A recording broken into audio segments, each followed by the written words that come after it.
이번 시간에는 협동조합 업무지침 주요 개정사항에 대해서 알아보겠습니다. 첫 번째로 협동조합 명칭 관련 유의사항, 두 번째로는 협동조합 설립신고, 인가 관련 내용, 세 번째로는 출자금 총액, 마지막으로 사업 및 경영공시 관련 유의사항에 대해 살펴보도록 하겠습니다.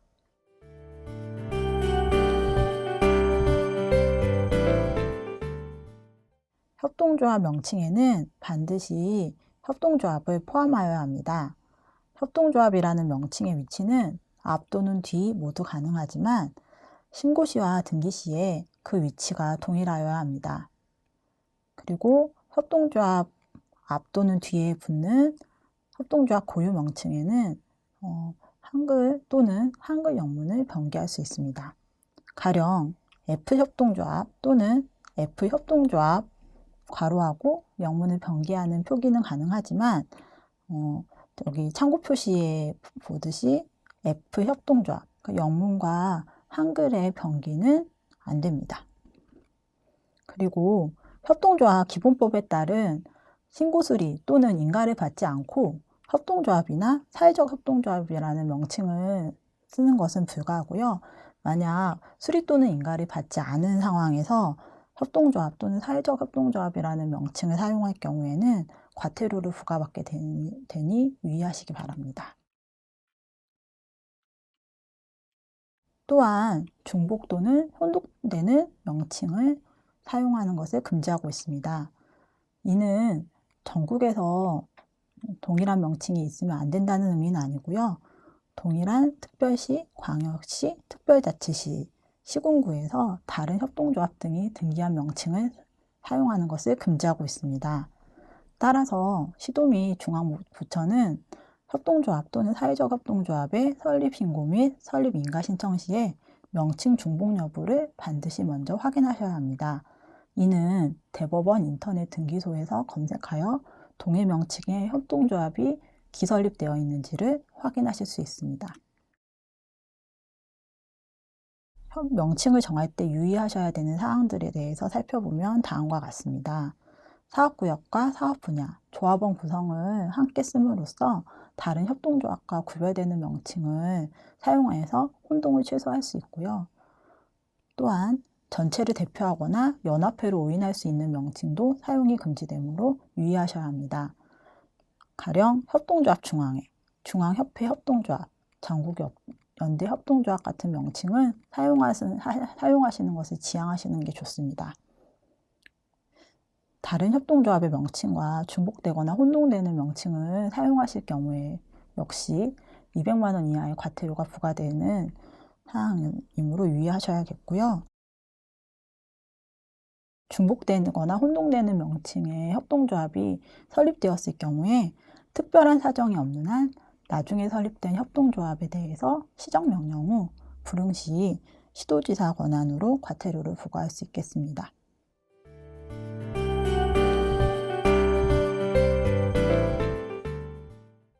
협동조합 설립 절차에 대해 간단히 살펴보도록 하겠습니다. 우선 협동조합은 5인 이상의 조합원 가족을 가진 조합원이 모여야 합니다.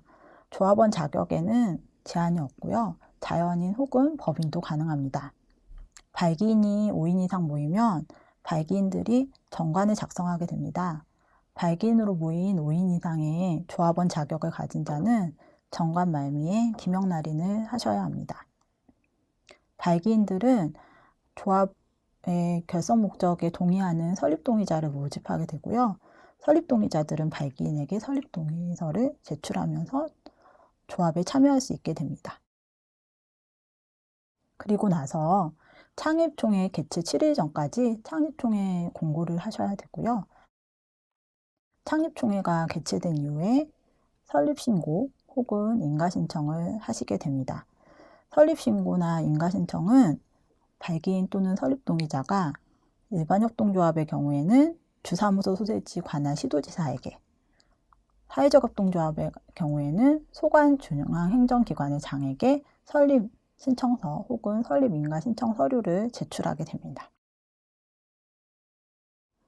협동조합 설립신고를 받은 날로부터 20일 이내 혹은 사회적 협동조합 인가신청 접수를 받은 날로부터 60일 이내 일반 협동조합의 경우 관할 시도지사, 사회적 협동조합 같은 경우에는 중앙행정기관의 장이 설립신고 확인증 또는 설립인가증을 발급하게 되고요. 신고 확인증과 설립인가증을 발급받은 이후에는 설립사무가 발기인에서 이사장에게 이관되고 출자금 역시 이사장 명의의 통장에 모두 납입을 하게 됩니다. 이사장은 주사무도 소재지 관할 등기소에 설립신고 확인증, 설립인가증과 함께 설립등기를 신청하게 되고 등기가 완료된 이후에 주사무소 소재지 관할 세무서에 사업자 등록을 하게 되면 협동조합의 설립 절차는 완료됩니다. 설립신고 및 인가사무 처리 시 유의사항에 대해 알아보도록 하겠습니다. 설립신고 확인증 또는 설립인가증 발급기한은 보완을 요구하거나 반려하는 경우를 제외하고는 접수일부터 20일 또는 사회적 협동조합 같은 경우 60일 이내에 발급하도록 합니다. 신고 수리 여부에 대한 통지기한은 협동조합과 사회적 협동조합이 다른데요. 시도지사는 신고를 받은 날로부터 20일 이내에 신고 수리 여부를 신청인에게 통지하여야 하고 사회적 협동조합 같은 경우 중앙행정기관의 장은 설립인가 신청서를 접수한 후 신청일로부터 60일 이내에 설립인가 여부를 신청인에게 통지해야 합니다. 이 기간 내에 신청인에게 설립신고 수리 여부 혹은 인가 여부를 통지하지 아니하면 그 기한 만료 다음 날부터 신고 수리 혹은 인가가 간주되게 됩니다. 민원 처리 등에 관한 법률에 따라 아래의 기한은 신고 혹은 인가 사무 처리 기한에 산입되지 않습니다. 공휴일과 토요일, 신청서 보완에 소요되는 기간, 그리고 특별한 추가 절차, 가령 임원 결격 사유 확인 등을 위해 부득이하게 소요되는 기간 등에 대해서는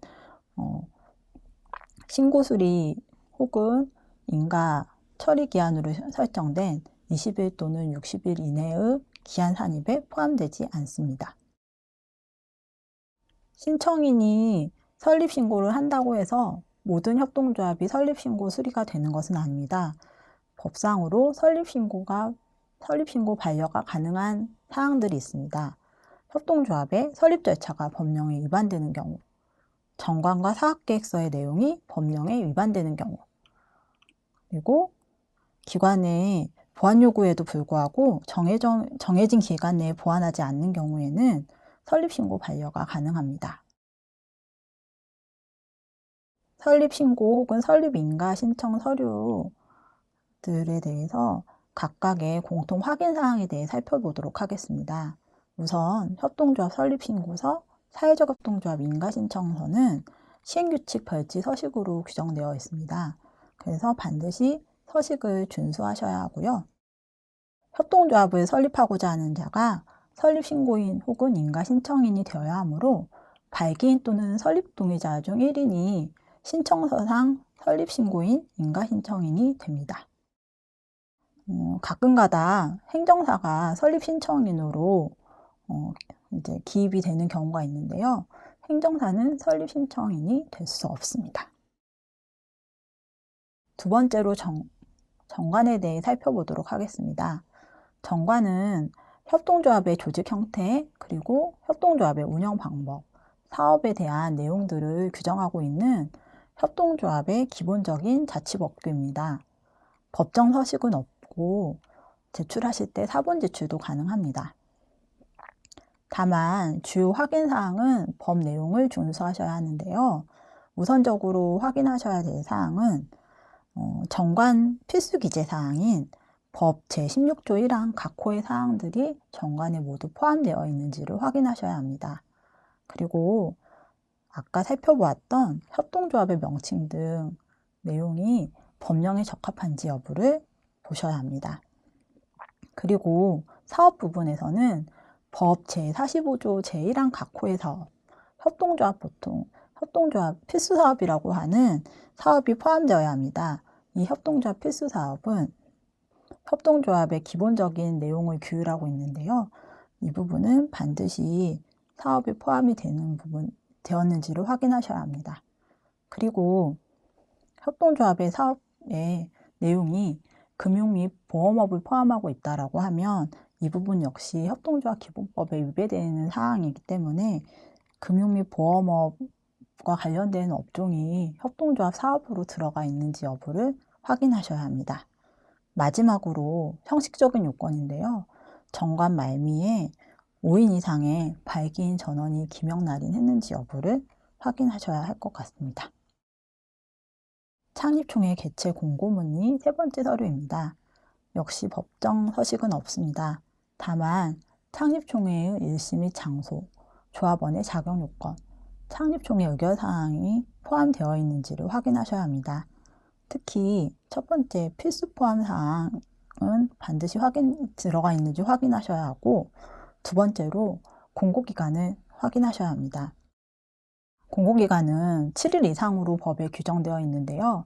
이 7일이라는 기간 내에 공고 당일과 총회 개최일은 공고기간 계산에 포함되지 않으므로 유의하셔야 합니다. 세 번째로 정관에 정하는 방법으로 공고했는지를 확인하셔야 합니다. 정관에 주된 사무소 게시판에 공고하도록 되어 있는데 인터넷 홈페이지에 게시를 하셨다든지 혹은 인터넷 홈페이지에 게시하도록 되어 있는데 인터넷 홈페이지에 게시하지 않고 다른 방법으로 공고하셨다라고 하면 이 부분은 법 위반은 아니더라도 정관에 위반되는 내용이므로 설립인가 신청을 반려하시던지 보완을 요구하실 수 있거든요. 이런 부분에 대해서 확인하실 것이 요구됩니다. 창립총회 의사록은 역시 법정 서식은 없고 사본 제출도 가능합니다. 주요 확인사항은 다음과 같습니다. 창립총회 필수 의결사항들이 포함되어 있는지 확인하셔야 합니다. 그 내용은 바로 다음과 같습니다. 정관 승인, 사업계획과 예산 승인, 임원 선출, 그리고 기타 설립에 필요한 사항에 대해서 반드시 창립총회를 통해 의결하도록 하고 있는데요. 이 내용이 포함되어 있는지를 확인하실 필요가 있습니다. 그리고 필수 기재 사항은 아니지만 등기 시 편의를 위하여 주사무소 주소를 창립총회 의사록에 기재할 것을 권장하고 있습니다.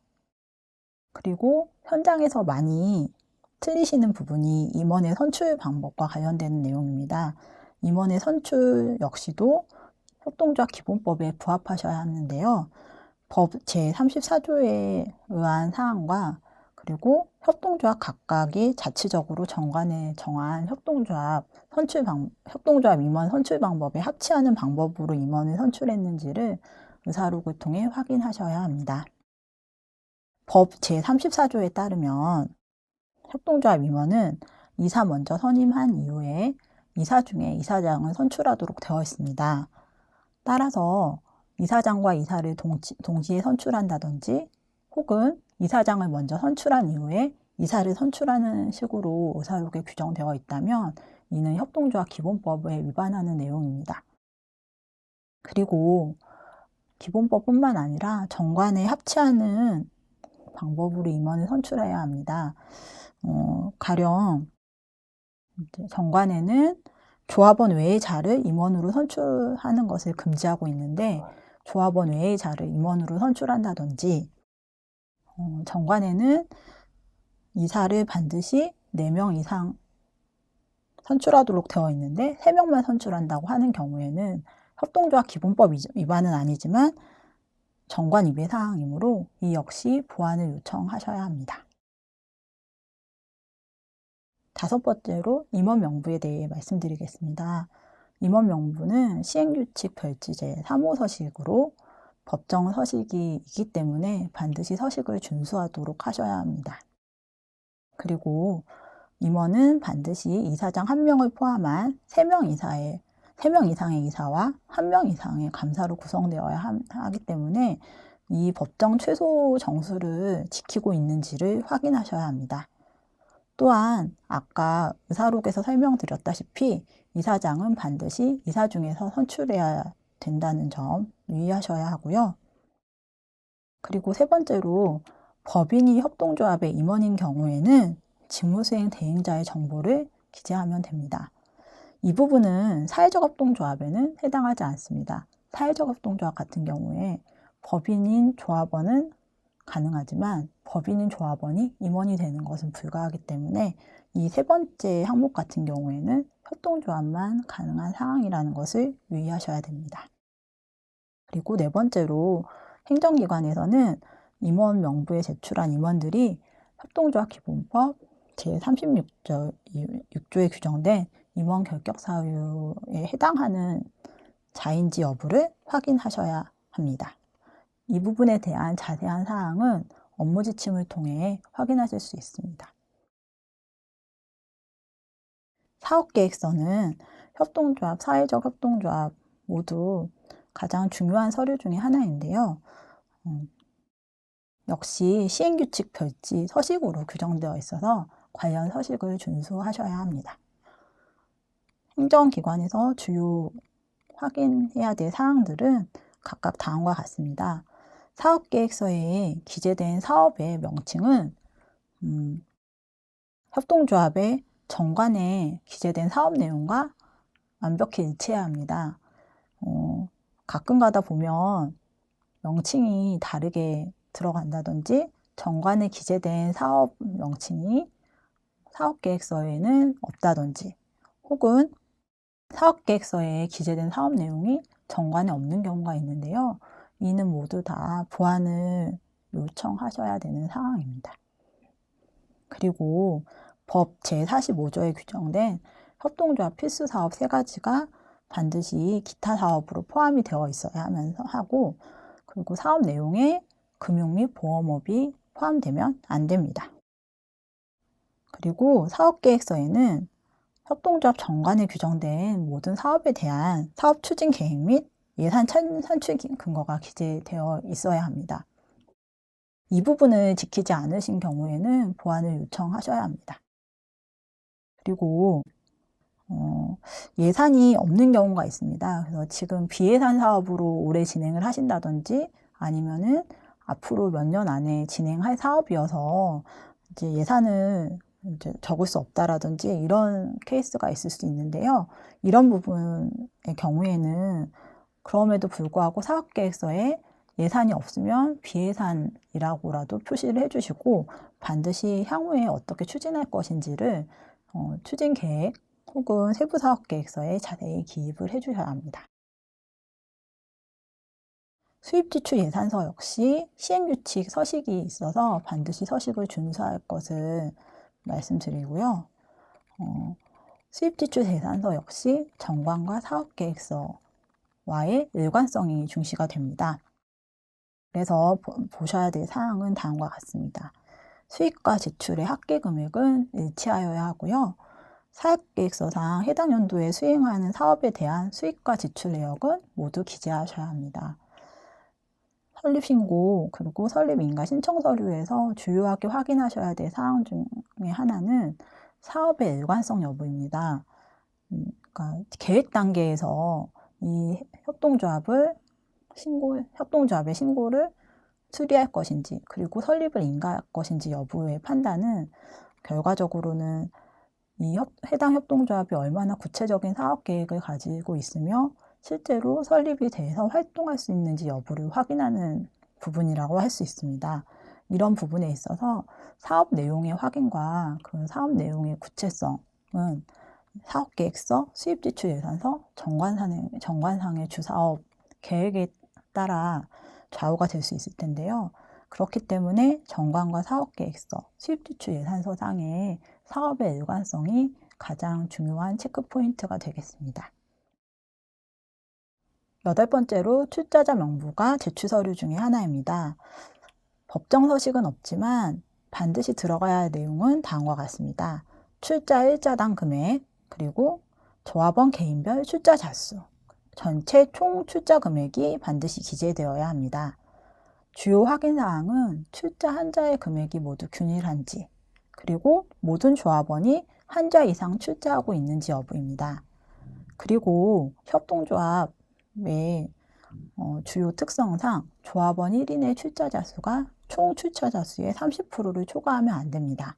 가령 총 출자 금액이 1자당 10,000원씩 100자인, 그러니까 총 출자 금액이 100만 원인 협동조합의 경우 한 명의 조합원이 출자한 금액이 30만 원, 30자를 출자해 30만 원까지는 가능하지만 31만 원, 31자를 출자하면 협동조합 기본법 위반이 되기 때문에 이 부분에 대해서 확인하셔야 합니다. 발기인 및 설립동의자 명부는 시행규칙 별지 서식으로 규정되어 있습니다. 이 부분은 분류가 중요한데요. 발기인과 설립동의자 구분이 제대로 되어 있는지를 확인하셔야 합니다.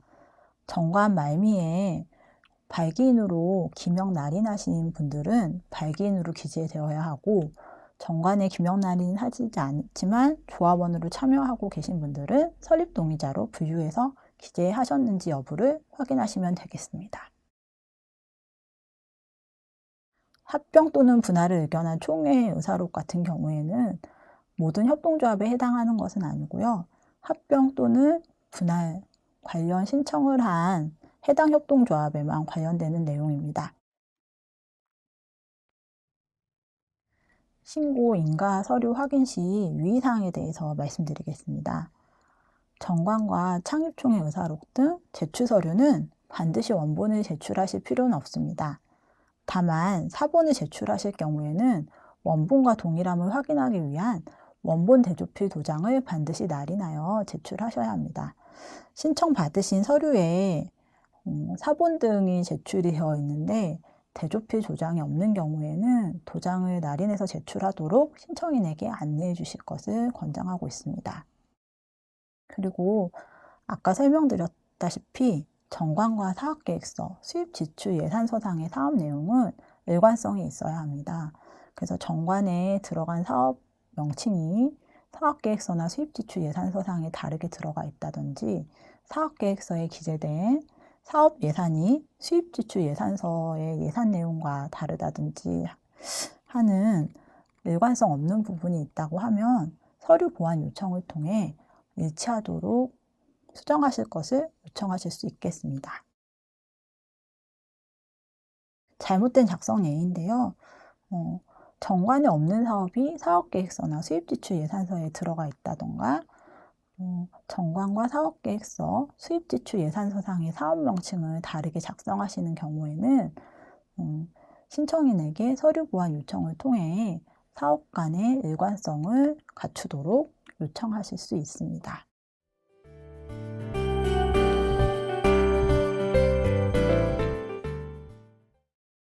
출자금 관련 유의사항에 대해 살펴보도록 하겠습니다. 협동조합의 출자란 조합원이 협동조합 운영에 소요되는 자금을 출연하는 행위를 말합니다. 협동조합의 자본금은 조합원이 납입한 출자금의 총액으로 규정되어 있는데요. 이때 출자를 할 때 출자 일제 금액은 균일하게 정하여야 합니다. 이는 정관에서 정하도록 저희가 안내를 드리고 있는데요. 정관상 출자 일자 금액이 정해져 있는지, 그리고 출자자 명부를 통해서 그 금액이 균일하게 정해져 있는지를 확인하실 것을 요청드립니다. 그리고 조합원은 정관으로 정하는 바에 따라 한 자 이상을 반드시 출자해야 합니다. 다만 최저나 최고 출자 금액에 대한 제한은 없습니다. 그렇지만 한 명의 출자자 수는 협동조합 총 출자자 수의 30%를 넘어서는 안 됩니다. 총회 관련해서는 이번 코로나 상황에 의해서 사실 이런 질문을 많이 받았는데요. 모이기가 어려운 상황에서 서명 결의가 가능한지 여부입니다. 그런데 원칙적으로 협동조합 기본법상 서명 결의에 대한 규정이나 예외적으로 총회를 할 수 있는 부분에 대한 규정이 지금 마련되어 있지 않기 때문에 원칙적으로 총회의 서명 결의는 불가한 것으로 해석이 됩니다. 물론 이번 코로나 시국에 경영공시 관련한 총회에 대해서는 한시적으로 서명 결의도 가능하도록 이제 좀 예외를 인정한 케이스가 있었지만 현재까지도 창립총회에 대해서는 서면총회는 불가한 것으로 알고 계시면 되겠습니다. 그리고 대의원 총회에 관한 내용입니다. 대의원 총회는 조합원 총회, 그리고 이사회와 함께 협동조합의 의결기구 중에 하나입니다. 그러나 조합원 총회와는 달리 필수 의결기구는 아니고 선택적으로 이제 설정하실 수 있는 기구입니다. 대의원 총회를 설정하실 수 있는 요건은 다음과 같은데요. 조합원 수가 200인을 초과하는 경우에 총회를 가름하는 대의원 총회 구성이 가능합니다. 이는 조합원이 너무 많은 경우에 총회가 열리는 것 자체가 좀 용이하지 않은 경우가 좀 있어서 이런 부분에 대해서 총회를 가름하는 대안적인 의사결정기구를 마련해 준 겁니다. 대의원은 반드시 조합원 중에서 선출되어야 하고요. 대의원 정수는 대의원 선출 당시 조합원 총수의 10% 이상으로 규정할 것을 법으로 정하고 있습니다.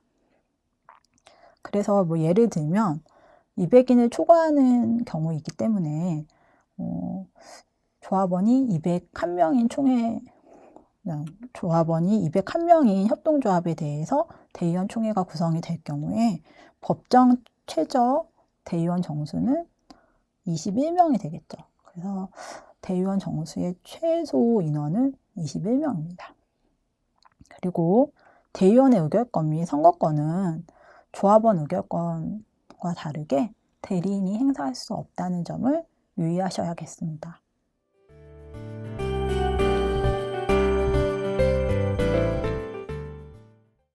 사업 관련 유의사항입니다.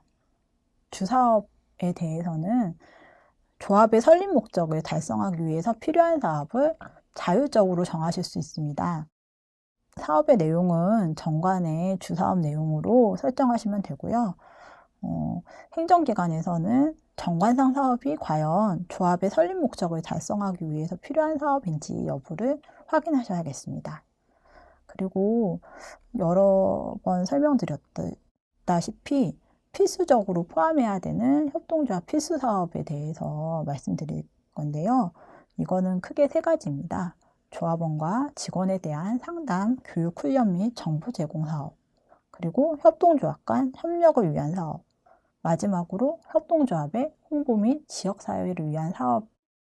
이 3가지 내용이 협동조합의 기타 사업으로 반드시 정관에 기재되어 있고 사업계획서와 수입지출 예산서 상으로도 포함이 되어 있는지 여부를 확인하셔야 합니다.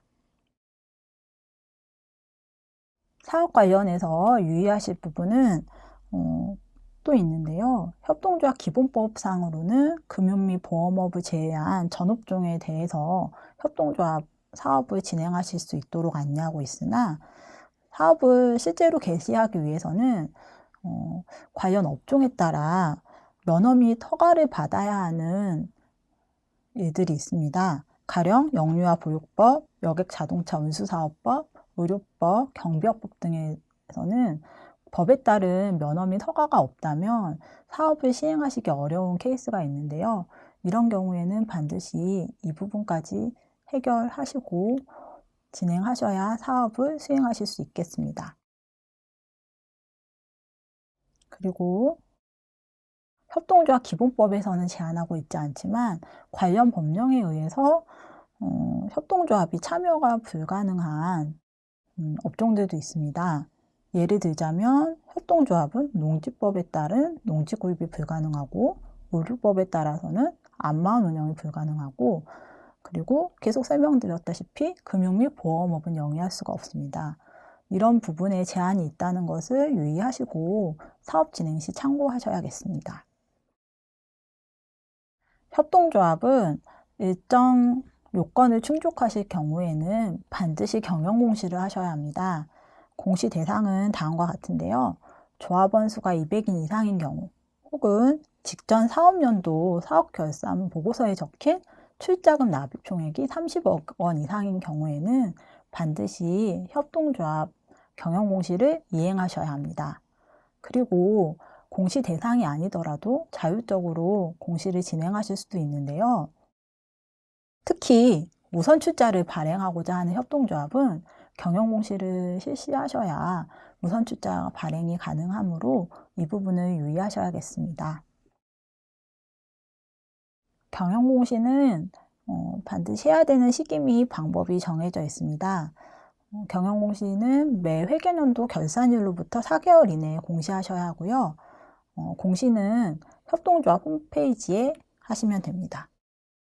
협동조합은 협동조합 홍보포털 www.coop.go.kr에 경영공시 내용을 입력하셔야 하고 일반 협동조합을 관할하는 주사무소 소재지 시도지사는 경영공시 자료에 대한 검토 및 최종 확인을 합니다.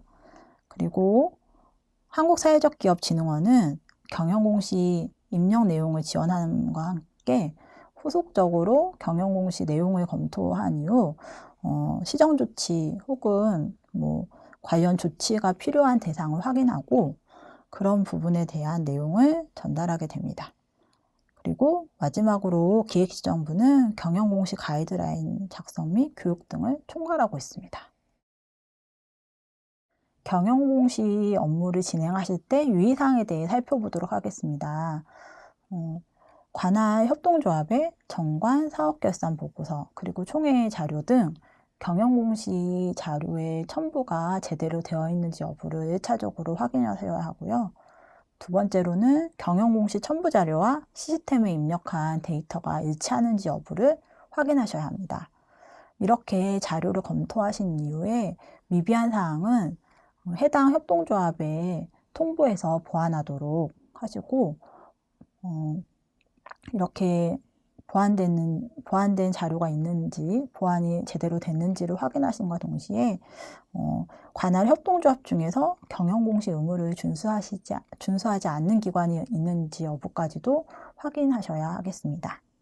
이렇게 해서 협동조합 기본법 및 관계법령 위반 여부를 확인하신 이후에 위반 사항이 발견될 경우에는 시정명령, 과태료 및 벌칙 부과 등의 후속 조치까지 완료하셔야 합니다. 이와 관련되는 다른 자세한 사항들은 경영공시 관련 교육자료가 있으니까 참고하시기 바라겠습니다. 지금까지 협동조합 업무지침 주요 개정사항 중 공통으로 적용되는 사항들에 대해서 알아보았습니다.